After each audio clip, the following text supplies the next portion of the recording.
Évangile de Jésus-Christ selon saint Jean. En vérité, je vous le dis, le Père vous donnera tout ce que vous lui demanderez en mon nom. Jusqu'à présent, vous n'avez rien demandé en mon nom.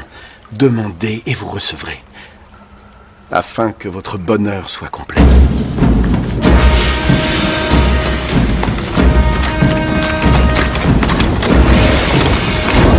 Je me suis servi de paraboles pour vous dire tout cela. Mais le temps viendra où je n'utiliserai plus de paraboles et où je vous parlerai clairement au sujet du Père. Quand ce jour sera là, vous lui ferez vos demandes en mon nom. Et je ne dis pas que je le prierai pour vous, parce que le Père lui-même vous aime. Il vous aime parce que vous m'aimez et que vous croyez que je suis venu de Dieu. Oui, je suis venu du Père. Et je suis arrivé dans le monde. Et maintenant je quitte le monde et je pars auprès du Père.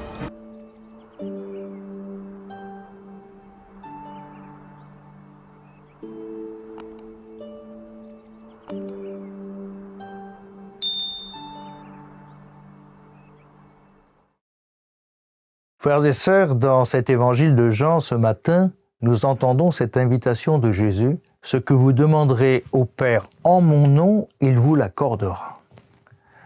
On sait bien, par expérience, que cet exaucement, c'est de l'ordre de la foi.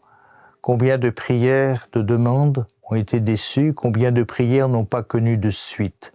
Jésus lui-même en fait la cruelle expérience, vous le savez, au jardin d'agonie. Père, que cette coupe s'éloigne de moi si c'est possible.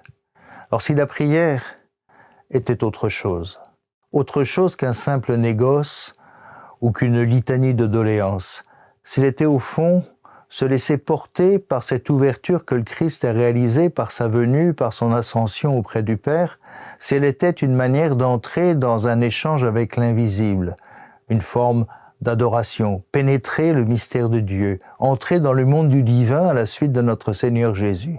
Et cette prière-là, elle est profondément unifiante, pacifiante, elle est libérante. Dans ce monde d'aujourd'hui, qui nous paraît un espace clos d'enfermement, presque un huis clos insupportable, nous avons besoin de cette béance. Nous avons besoin que se déchirent les horizons fermés, nous puissions entrer dans ce mystère de Dieu, où tout est prêt pour nous. Le Christ de l'Ascension qui nous promet son esprit, esprit de prière, nous dit que plus haut, il y a un jardin où on mûrit des fruits de grâce, que le Père veut simplement laisser s'écouler dans notre cœur, dans notre âme, pour le bien de chacun et pour la joie du monde.